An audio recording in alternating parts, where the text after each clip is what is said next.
Assalamualaikum warahmatullahi wabarakatuh. Alhamdulillah rabbil alamin wa salatu ala asyrafil anbiya'i wal mursalin Sayyidina Muhammad wa ala alihi wa sahbihi ajma'in. Bersyukur pada Allah Subhanahu wa taala pada hari Jumaat ini kita memperbanyakkan selawat kata Nabi sallallahu alaihi wasallam dan kita banyak mohon keampunan di hari yang penuh keberkahan kemuliaan yang Allah berikan kita pada hari ini. Alhamdulillah, syukur. Pada hari ini dalam kuliah kita akan mengkaji tentang penyakit, ya. Penyakit yang kita nak kaji pada ialah urat saraf atau masalah saraf. Jadi kita boleh faham apabila kita katakan masalah saraf ini, maka sesuatu herba itu mesti mempunyai fastis properties, iaitu dia mesti bersifat diuretik. Misalnya lalang itu bersifat diuretik. Begitu juga dengan pokok bambu, pokok jagung, pokok-pokok yang mempunyai sifat diuretik, yang membanyakkan kencing, yang memperbaiki sistem urinary, yang memperbaiki masalah ginjal dan sebagainya. Itu yang pertama, syarat untuk ubat saraf. Yang kedua, boleh herba untuk saraf ni herba untuk bau badan. Kerana di sinilah mana ianya didaikan. Jadi hasil daripada penggunaan sejak turun-temurun, warisan nenek moyang kita, maka diklasifikasikan bahawa herba untuk saraf itu mempunyai kesan diuretik dan menghilangkan bau badan. Itu secara general, secara umum. Tapi ada pada pengkajian yang tertentu herba yang tidak mempunyai kesan begitu, tetapi mempunyai kesan saraf.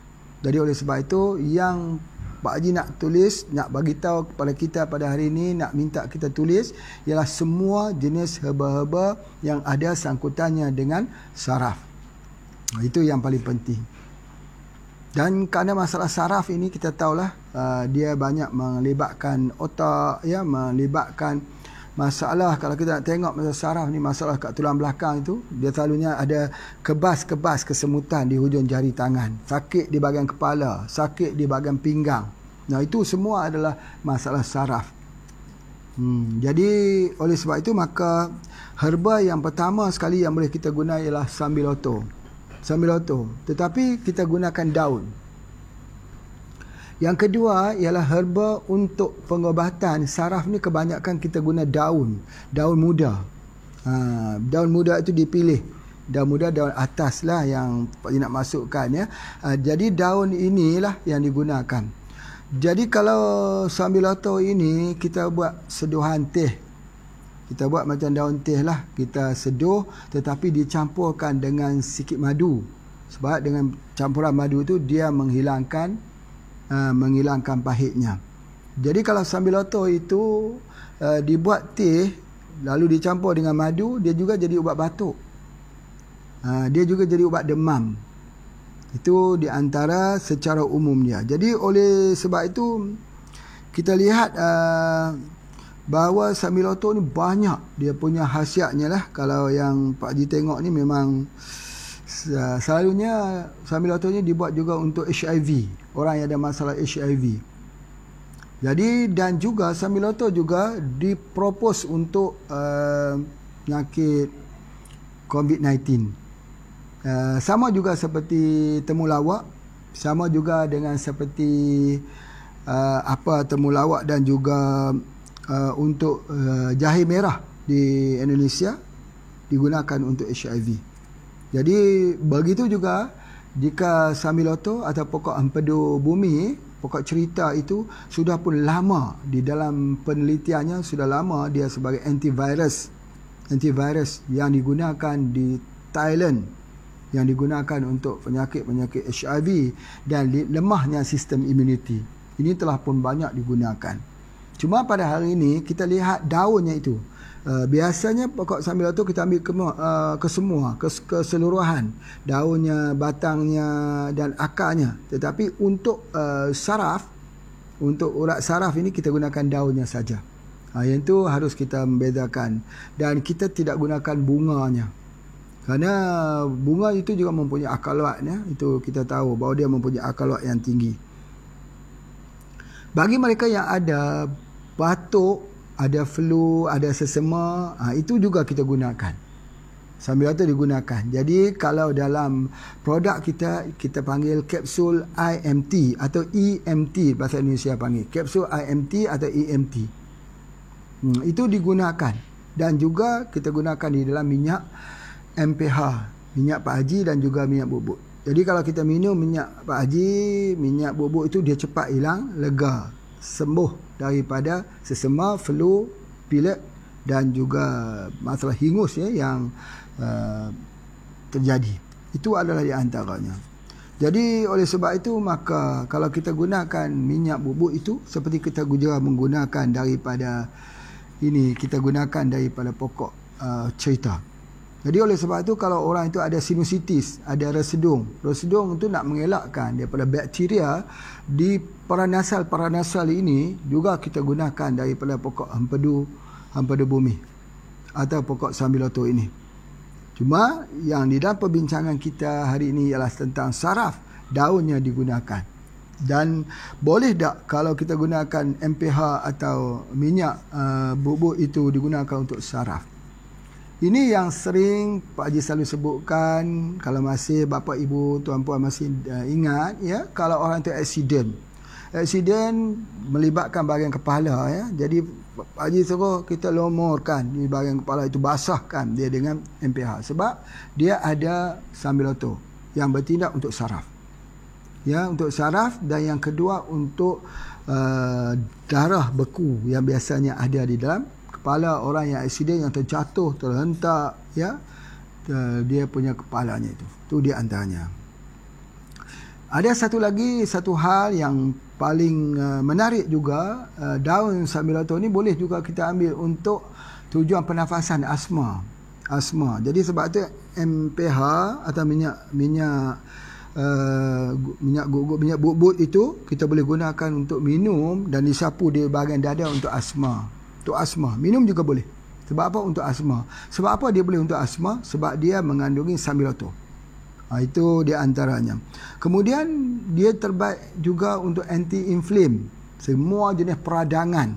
Kalau kita ambil cara seduhan daunnya, atau ambil dalam minyak bubuk, atau kita ambil di dalam bentuk kapsul IMT, dia sangat baik untuk seduhan ataupun untuk ubat untuk anti-inflamasi, anti radang, daripada sambiloto. Seterusnya, dia juga baik untuk liver, dan baik untuk jantung dan kencing manis. Ini dia bertindak melindungi, di mana dia bertindak sebagai antikoagulatan, yakni mengelakkan daripada pembekuan darah. Bila orang itu masih lagi belum menggunakan mesin hemodialisis. Tapi kalau orang itu sudah menggunakan mesin hemodialisis, kita sudah tidak boleh lagi menggunakan yang pahit. Kalau kita guna yang pahit, nanti darah itu akan membeku di dalam mesin hemodialisis. Tapi selagi dia belum menggunakan mesin hemodialisis, herba pahit ialah antikoagulatan, dan salah satunya ialah diambil daripada sambiloto. Baik, seterusnya dia juga baik untuk penyakit kanker, sambiloto ni. Ya, Pak Haji ulangkan balik supaya kita dapat faham, ya, bahawa sesuatu herba yang kita gunakan untuk saraf tadi, dia juga mempunyai spektrum yang luas untuk kanker, untuk pencernaan. Itu yang Pak Haji nak sebutkan. Cuma kita tak boleh ambil dalam dosis yang tinggi. Daun sambiloto, daun hempedu bumi atau daun cerita tak boleh ambil dosis yang tinggi. Dia akan ada side effect dia, iaitu diarrhea. Dia jadi mencret. Mencret itu adalah side effect daripada itu, dan kita tidak boleh bagi kepada ibu yang hamil.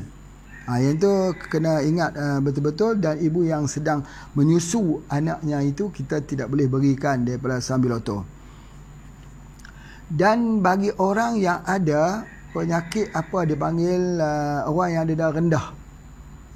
Darah rendah, dia tak boleh gunakan Sambiloto, dan juga orang yang ada masalah penyakit autoimun.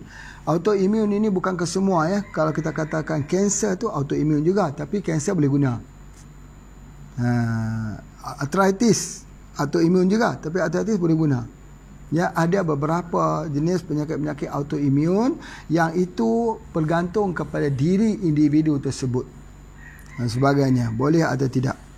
Okey, kemudian juga kalau kita ambil dia terlalu tinggi, dia sakit kepala, dan juga dia akan jadi demam, dia akan jadi lelah, dan dia akan hilang selera makan.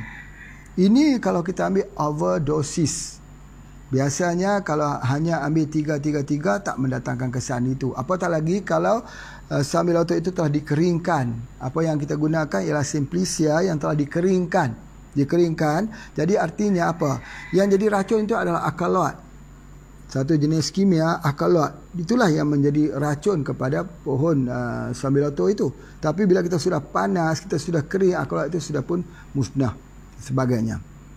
Itu ada di antaranya. Cumanya Pak Haji sebutkan begini, di dalam kategori herba, ada herba untuk nutrisi.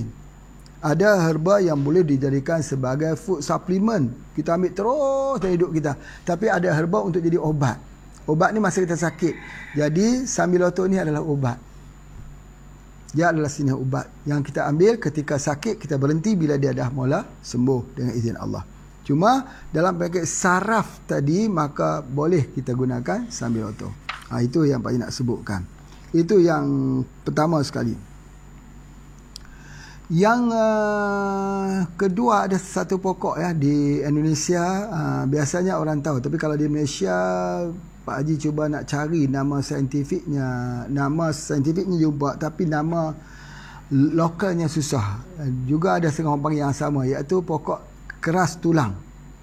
Keras tulang ni satu pokok yang juga digunakan untuk saraf. Dan seperti mana yang Pak Haji sebutkan, bahawa herba yang baik untuk saraf, dia baik untuk buah pinggang. Untuk orang yang ada masalah susah nak kencing. Bila dia susah nak kencing itu, berartinya ada masalah di buah pinggangnya itu dah.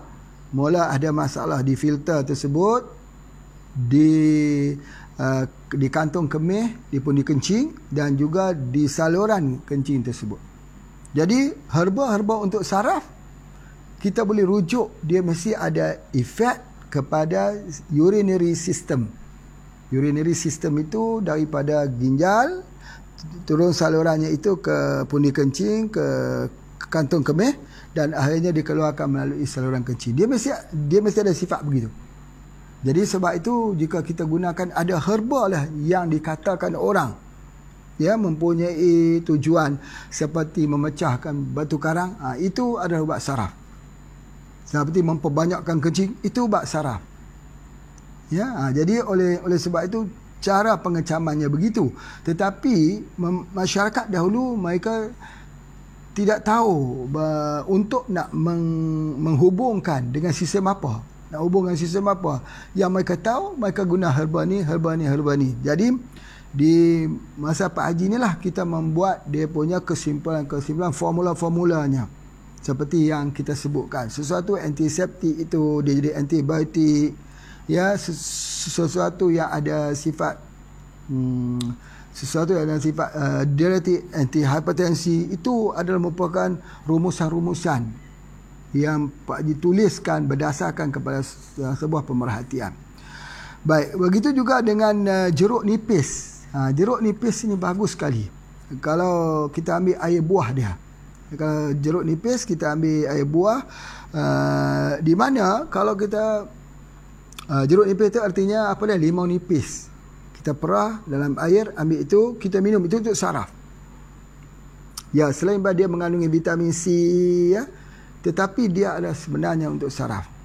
Dan ada satu perkara lagi, Pak Haji nak terangkan tentang ubat luka. Ubat luka yang paling cepat sembuh kalau ada orang luka itu dititiskan, diperahkan dengan air limau nipis. Memang perih sikit, tetapi cepat sembuhnya luka. Jadi itu adalah di antaranya. Tetapi dalam pengubatan saraf ini, maka air limau nipis itu dia akan jadi diuretik. Air limau nipis itulah yang akan memperbaiki. Ya, air jeruk nipis itu yang ada hubungan dia dengan saraf. Okey, yang seterusnya pokok beluntas. Macam mana Pak Haji sebut kata pokok beluntas ini adalah salah satu daripada herba saraf. Ingat ya, bahawa herba saraf ini dia akan efek kepada yang menghilangkan bau badan. Pokok beluntas adalah salah satu herba yang boleh menghilangkan bau badan. Bila herba itu bersifat menghilangkan bau badan, dia adalah untuk perawatan saraf. Itu penting. Itu sangat penting. Harus diingat. Ya, jadi bila kita kata pokok beluntas, kalau di Malaysia pun orang panggil beluntas, di Indonesia pun orang panggil beluntas. Pak Haji rasa pun begitu juga ya. Jadi sebenarnya pokok beluntas ini selain daripada dia ada diuretik, dia juga antibiotik. Antibiotik. Kalau demam saja boleh ambil air daun beluntas, minum, dia antibiotik, dan dia juga adalah untuk ubat DM, untuk kencing manis, dan juga antioksidan yang kuat. Dan selain daripada itu juga pokok beluntas ini dia baik untuk ubat kumur lah. Ubat kumur, iaitu bila kita nak kumur untuk masalah sakit gigi, tekak dan sebagainya, kita boleh menggunakan. Boleh guna sebagai antiseptik. Antiseptik itu ubat kumur. Ya, sangat-sangat baik. Itu yang telah kita bincangkan semalam, kita dah bincang dah sebagainya. Baik, selain daripada pokok beluntas ni, pokok beluntas apa yang kita guna? Dia ada bunga, dia ada daun, dia ada batang, dia ada akar. Kita guna daun. Itu kena ingat bahawa ubat saraf ini kebanyakannya orang guna daun. Ada juga guna akar, ada. Tetapi kebanyakannya daun ataupun buah. Itu untuk saraf. Kemudian seterusnya, selain pada beluntas, kita gunakan nenas. Nenas itu juga ialah ubat saraf. Apa dia? Air buah nenas yang masak. Ini sangat penting. Buah nenas muda beza dengan nenas masak. Jadi kita buat jus daripada nenas masak. Bila nenas masak itu dia baik untuk saraf, untuk sakit saraf. Itu jika buah nenas, buah jeruk nipis, itu yang kita gunakan. Kalau daun sambiloto, daun beluntas, ya. Jadi itu yang antaranya. Termasuk satu lagi daun, iaitu daun kangkung. Daun kangkung ni ada dua. Satu kangkung yang menjala begitu, itu dipanggil Ipomoea aquatica. Satu lagi pohon yang kangkung yang ditanam menegak.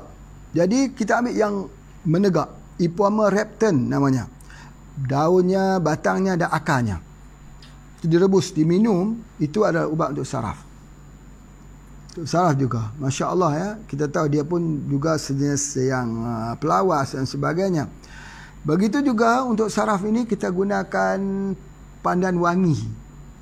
Pandan wangi, daun pandan wangi itu guna juga untuk saraf. Jadi kita rebus. Kita tahu bahawa pandan wangi itu kalau kita masak dia juga boleh menurunkan kolesterol. Dan kalau kita ambil akar daripada pandan wangi, kita masak dengan sup itu akan jadi lembut. Daging tu akan jadi lembut. Walaupun kita gunakan ayam yang dah tua, tetapi tetap dia akan jadi lembut. Dia menghancurkan. Baik. Begitu juga dengan daun. Daunnya itu juga untuk kolesterol, untuk melembutkan daging, dan daun itu juga boleh gunakan untuk asam urat. Daunnya selari. Ya, jadi itu adalah antaranya untuk ubat saraf. Tetapi ketika buat ubat saraf, kita ambil daunnya. Daun itu boleh dimasukkan ke dalam nasi ketika kita masak nasi, ataupun boleh dibuat sebagai air, daun dan sebagainya. Boleh kita buat dia punya macam ni. Ambil dia punya air daunnya itu. Ya, dimasak air daunnya itu, kemudian boleh diperahkan dengan daripada jeruk nipis. Jadi dengan limau nipis. Jadi kita boleh minum. Daunnya itu juga berkhasiat untuk saraf. Limau ataupun jeruk nipis itu juga berkhasiat untuk saraf. Jadi kita telah membuat satu menu minuman untuk saraf. Itu di antaranya. Baik, seterusnya yang Pak Haji nak sebut lagi yang sangat-sangat bagus ialah ciplukan. Ini saya panggil cipluan. Cipluan ni apa dia? Kalau di sini panggil pokok letup. Letup pokok. Bukan pokok letup ulat bulu, bukan. Letup pokok ulat bulu itu bukan. Itu dia panggil Physalis minima. Tak apa, itu kita tunggu sebentar. Nanti kita akan sampai membahas kegunaannya. Tetapi ini pokok letup yang ada buah. Yang buah itu elok sekali buahnya itu. Ya, itu pokok letup itu nanti insya-Allah ya. Semua ulasan-ulasan ini yang Pak Haji sebut ni akan masuk dalam TV Pak Haji dan seterusnya dalam TV Pak Haji itu kita modify dengan kita masukkan gambar-gambar untuk orang mudah lihat, ya, untuk mudah faham. Insya-Allah itu sedang kita siapkan. Sebenarnya ciplukan ataupun cipluan ini pokok letup pokok ini dia sangat-sangat bagus. Yang pertama untuk jantung yang tersumbat. Ini penting sekali. Pak Haji nak sebut ni sebab banyak orang yang tak tahu. Pokok ni banyak. Ya, kita ambil daun muda. Ingat daun muda. Daun muda itu yang kita gunakan boleh kita buat jus. Kita blender, kita minum airnya itu, dia ada untuk jantung yang tersumbat. Boleh campur dengan susu kambing. Sangat baik. Lepas saja kita minum, dia akan berkeringat dengan keringat yang cukup banyak. Itu adalah di antaranya. Jadi ada dia punya satu bahan di dalam daun pokok ciplukan ini ataupun pokok letup ni, satu bahan yang sangat efektif untuk membuka saluran jantung. Cuba kita lihat, perhati betul-betul. Di dalam satu ilmu yang dikenali sebagai microscopic ataupun doctrine of signature. Apa maksud doctrine of signature? Kita renung pokok tu, kita faham. Kita cuba tengok pokok letup tu, cuba tengok buah dia. Macam apa? Macam jantung. Buah dia macam jantung. Jadi Allah nak bagi tahu bahawa buah ini atau pokok ini digunakan khusus untuk ubat jantung. Cara dia apa dia? Daun muda. Kemudian boleh campur dengan susu. Masya Allah. Ataupun kita boleh rebus campur dengan madu lebah untuk menghilangkan pahitnya. Ini penting sekali di dalam ilmu kita. Ada daun, biasanya kalau doktrin secara umum, kalau daun mesti daun tua. Kalau buah yang masak. Kalau akar, ambil ketika pohon berbunga atau musim kering. Rimpang, musim kering. Jika ambil bunga, ketika dia mekar. Ketika ambil biji, mesti ketika buah yang masak. Itu doktrin umum. Tetapi dalam perawatan saraf, kebanyakan daun dia ambil daun muda. Kenapa daun muda? Kita nak yang dapat mild. Kita tidak boleh ambil yang hard, yang betul-betul kental, itu tidak boleh. Sebab sifat untuk saraf ini dia dikira begitu. Itu yang Pak Haji nak sebutkan, iaitu daripada ciplukan. Tapi kalau daunnya yang muda itu, kita ambil, kita tumbuk daun itu dengan kapur makan. Kapur makan, ni banyak orang tulis itu, apa maksudnya kapur makan? Kapur makan itu adalah kapur yang dimakan bersama sirih. Kalau ada yang tak faham lagi, kalsium karbonat, CaCO3. CaCO3. Itulah kapur makan. Cuma cerita pasal kapur makan ini, teringatlah Pak Haji pada Datuk Pak Haji dulu, cerita daripada ibu Pak Haji, Datuk kamu dulu masuk ke bukit. Di sini ada Bukit Cuping. Di situ ada kerang yang ada putih-putih itu. Dipahat-pahatnya kerang tersebut. Selepas dipahat-pahatnya kerang tersebut, diambil, dibawa pulang, dibakar. Itulah yang dijadikan sebagai kapur makan. Dan itu ubat. Itu yang Pak Haji nak sebutkan, ya, bahawa kita menggunakan begitu. Baik. Kita faham bahawa apabila kita tumbukkan saja daun ciplukan ini bersama dengan kapur itu, boleh diletakkan di bahagian dada ini untuk orang yang ada asma. Setiap malam sebelum tidur malam, anak-anak pun macam tu. Kalau dia bunyi hit itu, kalau anak-anak itu terpaksa menggunakan gas inhaler, itulah inhaler kita. Percampuran daun cipluan atau daun daripada daun ciplukan ya, daun ciplukan itu daun apa kita panggil daun apa tadi ni? Daun letup, pokok letup tadi itu untuk asma. Itu memang jelas sekali itu kita gunakan. Baik. Kemudian kalau orang ada kurak, banyak orang kata ada kurak banyak. Daun itu pun boleh berguna untuk kurak, tumbuk tempelkan pada kurak, kemudian diikat dengan kain kasar. Biarkan begitu, hilang kuraknya. Menarik. Ya, tidak perlu guna ubat kimia. Kemudian kita juga boleh gunakan jika kita gunakan buah yang masak. Selalunya ada buah masak. Ya, buah masak tu warna kuning. Selalunya boleh kita ambil ini untuk menurunkan demam panas. Ya, itu sangat cepatlah. Biasanya bagi makan buah tu pun dah cukup dah. Tapi kalau direbus buat teh lagi bagus khususnya. Itu ada daripada herba ciplukan, itu satu herba yang sangat bagus, juga digunakan untuk orang yang cuci ginjal sebelum cuci ginjal. Mengelakkan daripada cuci ginjal, tak cuci, insya-Allah buah pinggangnya akan terfilter balik, elok balik dan sebagainya. Kalau kita tahu di hutan iaitu kayu keras tulang, kita boleh masuk ke hutan untuk carinya. Tetapi kalau kita tak tahu nak cari, maka kita cari di kawasan kampung saja, iaitu pokok letup ini. Ya, kita rebus, kita minum, elok balik ginjalnya itu. Ya, ginjal ini dia perlukan sesuatu yang bersifat pahit sebelum dicuci. Tapi bila dia lepas dia cuci, dia tak boleh guna yang pahit. Boleh guna herba yang pahit tapi diretik. Itu di antaranya. Baik. Seterusnya, Pak Haji nak sampaikan di sini ada satu lagi yang paling besar yang kita nak boleh guna, ialah papaya.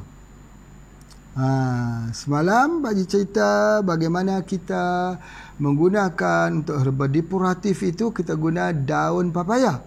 Tetapi kalau untuk tujuan saraf, dia tak guna dia punya daun, dia guna akar papaya. Misal kata orang tu sakit pinggang, itu saraf lah tu. Dia sakit ngilu di bahagian betis, itu saraf. Ya, jadi kita gunakan dia apa? Kita gunakan daripada akar papaya. Akar papaya ini Masya Allah sangat baik untuk memecahkan batu karang, melawaskan kencing, dan juga boleh digunakan untuk masalah cacing. Jadi oleh sebab itu Pak Haji nak menceritakan sedikit bahawa akar papaya ini, kalau dulu-dulu zaman dulu untuk ubat cacing misalnya, mereka akan ambil lebih kurang akar papaya ini dicampur dengan bawang putih. Jadi dia rebus dulu dia punya akar papaya ini, direbus sampai mendidih, kemudian ditutup apinya, kemudian baru dimasuk bawang putih. Kita masak bawang putih itu. Jadi masak itu kemudian boleh dicampurkan dengan madu untuk mengelakkan daripada pahit. Jadi akarnya tadi daripada 2 gelas menjadi 1 gelas. Ya, kemudian dah lepas itu kita mula tutup apinya, masukkan bawang putih, maka air itulah yang kita minum, khususnya untuk pesakit cacing. Masya Allah. Ya, itu adalah di antaranya. Kemudian kalaulah kita nak buat ubat untuk sakit sendi, kita juga boleh menggunakan, di antaranya ialah akar papaya ni kita boleh gunakan sedikitlah, lebih kurang 30 gram, dan boleh gunakan buah cabai rawit. Buah cabai rawit kita gunakan lebih kurang 6 buah cabai rawit, dan kita boleh gunakan ketepeng Cina. Ketepeng Cina, dan boleh gunakan 20 gram daun jeruk nipis dicampurkan dengan daun sirih 30 gram. Daun ketepeng Cina ni 15 gram kita gunakan. Jadi kesemuanya ini dimasuk ke dalam cuka. Ya, maka selepas kita masuk ke dalam cuka itu, kesemuanya ini, maka dia akan jadi nanti cuka itu bahan untuk arthritis. Arthritis. Tapi kalau kita tak mau guna cuka, kita guna minyak. Minyak lebih berkesan. Pak Ji lebih suka kalau kita masuk minyak zaitun, ada minyak BCO. Ya, boleh. Tapi kalau dalam dunia pengobatan ada yang masuk di dalam minyak dan ada yang masuk dalam arak. Arak tu alkohol. Itu tak kita cadangkanlah. Ya, jadi boleh kita gunakan sama ada masuk dalam minyak BCO, 30 gram akar papaya, 6 buah cabai rawit, 15 gram ketepen Cina dan 20 gram daun jeruk nipis dan 30 gram daun sirih. Masukkan itu, nanti minyak itu dah boleh guna sapu untuk orang yang ada masalah reumatik. Masya Allah. Baik, kita berhenti sebentar untuk lihat iklan. Silakan.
Alhamdulillah, kita masuk ke bahagian yang kedua. Pak Ji nak terangkan bahawa akar betik ini sangat-sangat penting.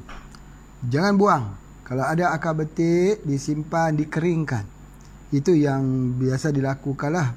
Pak Ji kan simpan akar betik ni. Sebab apa? Dia ni untuk ginjal. Dia sangat baik untuk ginjal. Kalaupun satu saja pun dah cukup dah kita rebus. Untuk ginjal, pecahkan batu di dalam ginjal, pecahkan batu dalam kandung kemih, pecahkan batu di saluran urinary tract. Ini kita gunakan dia punya daripada akar betik ataupun akar pepaya. Itu sangat penting, ingat ya, ingat.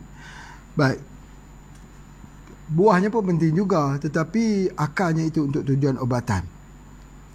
Kemudian begitu juga kalau orang kata kalau ada masalah ginjal, katalah masalah ginjal, masalah pundi kencing ini atau kemih ini. Okey, stepnya ialah yang pertama, kita ambil akar tu kita rebus. Kemudian lepas kita rebus, sebab tu kita nak stop tadi, kita stop dah apinya itu, maka masuklah bawang putih, insya-Allah. Itulah caranya, sama juga seperti kita buat tadi, khususnya untuk masalah cacing. Itu adalah satu menu yang kita gunakan. Masya Allah ya. Begitu juga dengan kita guna untuk kolesterol, cara itu juga sangat-sangat berkesan. Jadi akar papaya ini penting ya, penting sangat-sangat. Kalau ada pokok-pokok yang tua yang nak ditebang tu, ya ambil akarnya, simpan. Sangat-sangat bagus. Orang kata untuk hilang sakit pinggang, ya sakit pinggang tu saraf lah. Ya, itu di antaranya. Masya Allah. Baik, seterusnya selain pada akar papaya, kita juga gunakan daripada biji kemangi. Biji kemangi. Biji kemangi tu bagus sekali. Ya. Jadi kita buat seduhan saja bijinya itu, ambil tuang air panas dan kita minum. Kemangi itu apa dia? Kalau di tempat kita dia panggil selasih lah, biji selasih. Biji selasih ini kita sudah belajar dulu. Dia untuk buasil, biji selasihnya untuk peradangan di bahagian perut, tetapi dia adalah untuk saraf. Untuk ubat saraf. Kita gunakan biji. Jadi biji selasih ini boleh seperti mana Pak Haji sebutkan, kita boleh gunakan bersama dengan lemon, ya, kita buat lemon, kita boleh masukkan jahe dan juga sebagainya. Masya-Allah. Yang ada satu lagi yang terbaik sekali untuk saraf dan ada produk pun yang telah dikeluarkan, iaitu moringa. Moringa atau kelintang lah, bahasa ini baik, kelintang, pokok moringa. Moringa ini dia baik untuk saraf. Jadi kalau Pak Haji mungkin cara mudah kalau orang datang mengadu penyakit saraf, ya, maka Pak Haji akan bagi dia punya moringa. Sebab moringa tu paling mudah. Sebab ada kapsul moringa dan dia mempunyai kesan yang sangat-sangat cepat, ya, dalam kesemua-kesemua ni sebagainya. Dan moringa ini bahagian yang kita gunakan ialah daun dia. Kalau boleh kulit moringa, daun dan kulit itu untuk saraf. Biasanya kalau lagi orang ambil daripada akar moringa itu sendiri. Masya-Allah, masya-Allah, ya, sangat-sangat baik. Dan satu lagi, kalau di Malaysia panggil subang nenek. Subang nenek itu kita gunakan daun muda ni. Kalau tak salah bahasa Indonesia, Pak Haji semok dia tu legita waruk. Legita waruk. Wallahu alam. Kalau salah, maafkan. Tengok bunga dia tu warna kuning. Orang buat untuk buat sakit gigi. Kita ambil dia ada getah sikit, kita letak tu untuk sakit gigi. Memang bagus sekali. Itu adalah daun mudanya, itu digunakan khusus untuk saraf. Ya, digunakan untuk saraf. Itu adalah antaranya. Baik. Jadi daripada kesemua ini, dengan kemanginya, cipluannya, akar papayanya, pandan wangi, kangkung, kita boleh gunakan kesemua ini, kita gunakan. Dan kalau produk yang sudah siap, ada moringa, kita gunakan itu. Baik. Dan secara untuk Pak Haji nak terangkan macam mana cara kita nak belajar tentang ilmu herba ini, yang pertama dia didominasi dengan pahit. Rasa pahit. Rasa pahit ni bagus sekali. Yang kedua, dia efektif kepada ginjal. Kalau herba tu ada efektif kepada ginjal, itu herba untuk saraf. Tu di antaranya. Kemudian dia ada bersifat diuretik dan dia juga bersifat menghilangkan bau badan. Jadi kalau herba-herba ini ada dalam kategori demikian, maka dia masuk di dalam kumpulan ubat-ubatan saraf atau herba-herba saraf. Jadi insya-Allah kita kena belajar, ya, bahawa bila kita sebut saraf, dia ada masalah hormon. Selalunya dikaitkan hormon dan saraf sebagainya. Jadi kita seperti kalau kita mengubat saraf ni juga seperti kita mengubat hormonnya. Itu di antaranya. Kemudian saraf ini dia ada hubungan dengan tulang belakang. Pak Haji nak ceritakan ada hubungan tulang belakang. Tulang belakang ni dia ada slip disc. Dia ada disc. Tulang itu ada satu ruas. Atasnya C, tulang C. Ya, tulang C itu ada tulang C1 sampai C7. C1 sampai C7. Bawah tu T itu ada 12. Bawah tu L. Ya, L itu ada 5. Jadi di bawah tu lagi ada nama tulang koksid, sakra, itu di sebelah bawah. Cuma apa yang nak sebutkan bahawa gangguan di tulang belakang terus ini, inilah dia ubat dia. Ubat saraf ni. Dimulai dengan sakit pinggang, dimulai dengan ngilu di bahagian tangan, termasuk tidak boleh angkat tangan, itu termasuk saraf. Ya, tak boleh angkat tangan itu saraf, termasuk selalu sakit kepala. Migrain kan sakit sebelah ini, sebelah kiri, sebelah kanan. Kalau kita tengok migrain tu, dia kata panas. Betul, migrain tu panas. Tetapi dia juga diubat melalui saraf. Jika kita belajar tentang kiropraktik, kita akan mendapati bahawa setiap ruas tulang itu dia pergi ke organ-organ. Ada yang pergi ke mata, ada yang pergi ke telinga, ruas tulang ini sampai ke bawah itu, ada yang pergi ke jantung, ada pergi ke perut, ada pergi ke paru-paru. Jadi kalau gangguan di tulang belakang itu, saraf itu, dia gangguan kepada seluruh tubuh badan kita. Kalau penyakit darah tinggi, kita boleh tengok pada darahnya. Darah rendah, kita tengok pada tekanannya. Kalau penyakit gula, kita tengok kepada gulanya. Kalau penyakit saraf, kita nak tengok dekat mana? Kita lihat bahawa dia ada efek kepada kesemutan di hujung jari, tangan, kaki, sakit kepala dan diikuti dengan sakit pinggang. Sakit pinggang kat sini. Jadi itu maknanya saraf. Saraf. Jadi oleh sebab itu tetapi saraf ini dia merangkul semua. Masalah saraf, masalah jantung. Masalah saraf, masalah pankreas. Masalah saraf, masalah mata. Jadi dia ada saraf mata, saraf jantung, saraf hati. Dia ada semua di tulang belakang itu. Jadi oleh sebab itu, maka bagi orang yang belajar ilmu kiropraktik akan mengatakan bahawa semua penyakit adalah disebabkan kerana masalah tulang belakang, vertebra. Sebab apa? Sebab semuanya melalui saraf tersebut. Kerana apa? Kerana vertebra itu atau tulang belakang itu ya ada masalah slip disk, dia akan membawa kesan-kesan kepada semua organ yang lain. Andai kata dibuat kiropraktik, dibetulkan kiro tersebut, maka sihatlah tubuh badan yang lain. Betul atau tidak? Ini bagi mereka yang menekuni dalam bidang kiropraktik akan mendapati begitu. Adapun mereka yang menekuni dalam bidang colon cleansing akan mengatakan penyakit itu kebanyakannya daripada congested colon. Orang kiropraktik kata penyakit itu sebenarnya tak dapat sembuh kerana ada masalah di tulang belakang, masalah sarafnya. Itu ada di antaranya. Orang yang belajar kardiologi pula, dia kata semua penyakit ni daripada blood circulation. Itu ada gambaran dia panggil art of healing. Walau macam mana pun bagi kita, maka rawatan bagi kesemua penyakit saraf ini ialah penyakit untuk merawat di masalah tulang belakang, vertebra ini. Jadi oleh sebab itu bila kita beri ubat saraf mesti diikuti dengan pembetulan tulang belakang. Jadi siapa yang tak belajar lagi tulang belakang, pembetulan tulang belakang, nanti datang ke sini. Kena belajar dia punya step itu. Jadi itu adalah di antaranya. Jadi macam mana? Kalau dalam herba kita apa yang digunakan untuk tulang belakang? Tulang belakang ini dia kuat dengan Human Growth Hormone, HGH. HGH.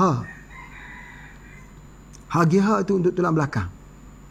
Untuk tulang, untuk kekuatan tulang. Kerana pada usia kita yang semakin hari semakin tua, kekuatan tulang kita, density tulang kita makin lemah. Kita perlu kepada pergerakan. Pergerakan itu adalah untuk apa? Untuk supaya jangan kaku. Seperti urat di sini jangan kaku. Nanti akan jadi tekanan darah tinggi. Itu adalah antaranya. Jadi begitu juga dengan tulang kita ini mesti dibuat juga dibuat juga simulasinya. Kita membuat juga orang kata apa untuk tulang itu sihat. Antaranya untuk saraf kita guna rotan. Pukul rotan. Rotan yang kita ikat ada 21. Diikat panjang-panjang ini. Macam lidi tu. Kita pukul di atas belakangnya. Itu adalah rawatan saraf. Yang kedua ialah di bawah tapak kaki kita. Pak Haji dah cakap dah ada satu urat melentang ni, urat yang tinggi ni yang keras. Di situ kita pijak. Kalau kita tak mampu pijak, kita tak kuat pijak, maka kita sapu minyak, dilomorkan minyak sebelum tidur malam. Tutup saraf.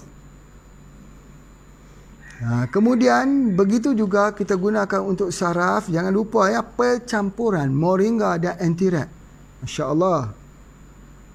Sebab bila dia jadi saraf, dia jadi elektrik, macam ditusuk oleh jarum. Nanti di kaki kita seperti ditusuk oleh jarum. Nanti kalau biasanya orang itu, kalau dia kena, dia macam kena renjatan listrik. Dia agak begitu. Dia rasa begitu. Itu saraf. Saraf ini percampuran di antara anti-rex dan juga moringa. Itu cara untuk merawat saraf. Dan saraf ini juga boleh kita gunakan minyak bubut dan MPH dilomorkan di atas belakang. So dia tidur, tengkurap, menirak, ambil minyak tu dilomorkan di tulang belakang. Dan semua, seluruh badan di belakang dilomorkan di situ, biar dia kering di situ. Kalau orang stroke, dilomorkan di atas kepala dan juga di tulang belakang. Kalau anak-anak, dilomorkan, dilembutkan di perut betis. Kerana perut betis itu adalah rahsia kekuatan saraf. Jadi sebab itu kalau kita pun yang berusia, yang sudah senja begini, maka pasti perut betis kita tidak boleh keras. Kalau perut betis kita keras, nanti kita jadi kaku. Nanti tulang pinggang akan jadi kaku. Dan juga kena pijat menggunakan minyak MPH ini di tepi paha kita itu. Ya, di tepi paha itu juga bahagian saraf. Itu mesti disapu dengan minyak. Itu dan sebagainya. Dan bahagian saraf ini kita tak boleh minum air ais. Satu. Yang kedua, tak boleh mandi selepas pijat. Selepas pijat, kita pijat panas-panas, kita tak boleh mandi. Kalau kita mandi, dia efek dengan tulang kita. Ketiga, pijatnya itu mesti pada waktu pagi. Itu adalah antaranya. Dan masalah saraf ini, dia ada hubungan di dua organ listrik dalam tubuh badan kita, iaitu di jantung dan juga di otak. Jadi obat yang kita sebut bahawa obat untuk saraf ini, dia baik untuk jantung. Misalnya apa dia? Pokok yang kita gunakan, pokok beluntas, pokok jeruk nipis, air jeruk nipis. Kita gunakan tadi sambiloto. Itu semua baik untuk jantung. Baik untuk jantung. Ya, apa dia? Nenas, air nenas, air kangkung. Itu semuanya adalah yang pergi untuk rawatan listrik di jantung dan juga di otak. Jadi kalau untuk saraf kita guna Radi IQ. Radi IQ juga digunakan. Ya, di mana Radi IQ juga kita gunakan, dan buah tin ataupun daun tin adalah ubat untuk saraf. Jadi kalau ada orang stroke, ambil daun tin, rebus bagi dia minum untuk saraf. Boleh kita gunakan. Begitu juga dengan daun mabri, ya, atau buahnya juga boleh digunakan. Jadi kalau kita boleh menggunakan itu, maka itulah namanya perawatan saraf. Dan perawatan saraf ni dia tak boleh dingin. Dia tak boleh dingin. Dia kena sentiasa warm, hangat. Ya, bekam bagus sekali untuk saraf. Kita bekam, selepas bekam diberi minum air jahe. Kalau boleh, kopi itu memang bagus untuk saraf. Tapi masukkan dia sekat dengan jahe. Jadi itu adalah baik untuk saraf. Tetapi ada satu perkara yang Pak Haji nak sebutkan dekat sini, bahawa kita kena lihat kondisi orang tersebut, sarafnya itu, kerana dia terbagi pada dua jenis. Satu yang bersifat panas, satu yang bersifat dingin. Kalau yang bersifat panas, kena beri herba dingin, herba diuretik, herba monokot. Seperti Malex kita boleh bagi, teh herba boleh bagi, ya. Tetapi kalau dia bersifat dingin, kena berikan herba yang bersifat menghangatkan. Apa juga herba yang kita boleh bagi, seperti kopi radik misalnya, dicampur dengan jahe misal, untuk memberikan dia lebih, untuk mendatangkan sikit suhu pada tubuh badannya. Dan yang terakhir Pak Haji nak sampaikan di sini, bahawa Obat untuk saraf ini biasanya bersifat aromatik. Aromatik ni ada bau. Misalnya apa dia? Cengkeh, ada bau tak? Ada bau. Dia baik untuk asmatik. Ya, bunga selasih ada bau tak? Ada. Baik juga guna untuk saraf. Jadi apa juga herba yang kita lihat ada sifat aromatik, dia baik untuk saraf. Yang tu juga kita kena ingat. Dan yang ketiga, yang keempat, herba yang bersifat pahit. Itu untuk saraf. Ya, itu untuk saraf. Dan yang kelima, yang dia efek bukan hanya pada jantung, tapi yang efek kepada ginjal.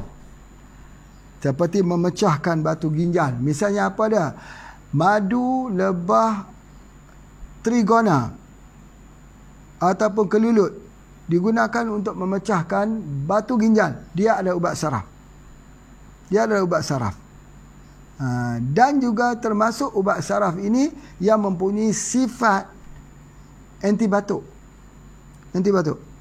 Bila kita ada herba yang mempunyai antibatuk, maka dia adalah ubat saraf. Jadi itu antara formula-formula umum. Nanti bila kita mula mengklasifikasikan pada tanaman-tanaman, kita boleh faham. Nanti besok ketika kita sampai di suatu tempat, kita tak kenal pokok apa, pohon apa, tak pernah ada dalam kita punya pembelajaran, tapi kita ambil daun, kita pegang daun, kita tengok sifat, kita sudah tahu dia untuk ubat apa. Sebab apa? Kita tidak melihat sesuatu obat itu pada nama pohon, tetapi kita melihat pada sifat pohon tersebut. Begitu juga dengan penyakit. Kita tak lihat penyakit itu pada nama penyakit. Sebab nama orang boleh beri dengan berbagai nama, tetapi yang kita lihat ialah sifat penyakit tersebut, panas atau dingin. Sebab itu di dalam filosofinya, kita tak boleh merawat orang kalau kita tak tahu orang tu panas atau dingin. Kalau kita bagi dia herba panas, dia pun dah panas, sakit sarafnya tak sembuh. Kalau dia dingin, kita bagi herba panas, ya baru dia akan sembuh. Jadi oleh sebab itu, bila kita nak berikan sesuatu herba itu, maka terbaik kita lihatlah orang itu dulu. Yang kedua, kita lihat sifat herba tersebut. Kalau orang, kita nak lihat sifat apa, kerana herba yang kita nak berikan itu mempunyai sifat apa. Itu adalah sangat khusus. Misalnya orang stroke kata, itu adalah saraf. Macam mana nak merawat orang stroke? Jadi insya-Allah besok hari Pak Haji akan membahaskan tentang stroke, macam mana perawatan orang stroke. Dan mohon bapa ibu sekalian mencatat dengan baik ilmu ini. Sebab ilmu yang langka ini sudah tidak lagi diketahui orang. Dan nanti insya-Allah kita kalau ada diizinkan Allah Pak Haji buat buku untuk jadi rujukan. Itu adalah di antaranya. Dan kesimpulan-kesimpulan inilah yang sangat penting. Kesimpulan-kesimpulan ini tak boleh buat, siapa pun tak boleh buat kesimpulan kalau dia tidak mengamat-amati, dia tak kenal herba dan dia tak tahu herba, dia tak ada pengalaman menggunakan herba, dia tak ada pengalaman bertemu dengan orang sakit, dan dia tidak ada basic tentang ilmu herba tanam-tanaman. Dia tak boleh membuat satu kesimpulan-kesimpulan. Tetapi bila sudah jadi kesimpulan-kesimpulan itu, kita lihat pohon-pohon ini seperti sebuah buku yang kita membacanya daripada pohon tersebut. Itu yang menariknya. Bagaimana seorang perawat boleh membaca daripada wajah pesakit, daripada cara suara orang sakit, dia sudah boleh menebak apakah penyakit yang dialami oleh orang ini. Daripada tapak tangannya, daripada kukunya, daripada suaranya, dia dengar gitu pun sudah sekilas itu dia sudah boleh menebak. Begitu juga dengan herba. Bila dia tengok herba itu, dia boleh membaca seperti membaca sebuah buku. Dia tengok orang sakit seperti dia membaca sebuah buku. Dia sudah dapat merenung apa permasalahan orang tersebut. Ini kesemua adalah pengalaman. Yang mana pengalaman ini kita tak akan dapat dengan cara membaca, dengan mendengar kuliah daripada Pak Haji ini, kecuali kita boleh dapat dengan cara kita sendiri merawat orang sakit tersebut. Semakin ramai mereka yang kita rawat, semakin tinggi keilmuan kita di dalam kita mendiagnosis penyakit dan menentukan herba yang tepat. Jadi oleh sebab itu, biasanya kalau ada orang datang kepada Pak Haji di sini, Pak Haji akan bahagikan dia kepada 3 fasa. Fasa yang pertama, ya, iaitu fasa khususnya untuk kita membuat kita panggil untuk kita detoksifikasi. Jadi dia datang yang pertama, kita sebut kepada orang sakit tersebut, dia kena datang jumpa Pak Haji seminggu sekali. Ambil obat. Ambil obat ni kita tak banyak bagi obat lagi. Tapi kita sedang untuk melihat betul tak apa yang kita sangkakan. Orang ni mempunyai sifat begini, sifat ni, sifat begini. Dalam fasa detoksifikasi ini dia melakukan cleansing. Cleansing di seluruh tubuh badannya. Colon cleansing untuk detoksifikasi. Itu adalah fasa yang pertama. 7 hari yang pertama, 7 hari yang kedua dan 7 hari yang ketiga. Memakan masa 21 hari untuk fasa yang pertama. Fasa yang kedua barulah kita menentukan ubat yang betul untuk dia. Itu juga mengambil tempoh kurang lebih 21 hari. Kemudian sesudah kita menemui apakah resep yang sebenar untuknya, dia maintain seumur hidupnya. Ada orang tu bertanya, saya nak makan ubat ni sampai bila? Sampai bila? Sampai kita mati. Sebab kita selalu makan makanan yang beracun pada setiap hari, kita kena cover, kena lindung tubuh badan kita daripada keracunan tersebut. Dia makan ubat daripada ubat kimia sudah 20 tahun, membawa sekantung ubat kimia pergi ke mana, dalam keadaan sarafnya sudah menggigil begitu. Bagaimana dia nak mengharapkan kesembuhan dalam masa beberapa hari dengan menggunakan kimia? Tak boleh gitu. Tidak adil, tak fair penilaian kita terhadap kimia. Kimia juga kena memberikan waktu dan tempoh masa. Itu sangat penting. InsyaAllah. Jadi 7 hari, 21 hari, 21 hari, 21 hari. Tetapi kalau program orang tu sudah sakit lama, dia mengambil 3 bulan. 3 bulan yang pertama, 3 bulan yang kedua dan 3 bulan yang ketiga. Jadi mengambil tempoh 9 bulan untuk sesuatu perawatan. Nanti dia akan boleh faham, dia boleh maintain, dia sudah boleh untuk tahu cara menggunakannya. InsyaAllah pada masa tersebut dia akan mendapati lebih baik daripada sebelum ini dengan pengambilan herba.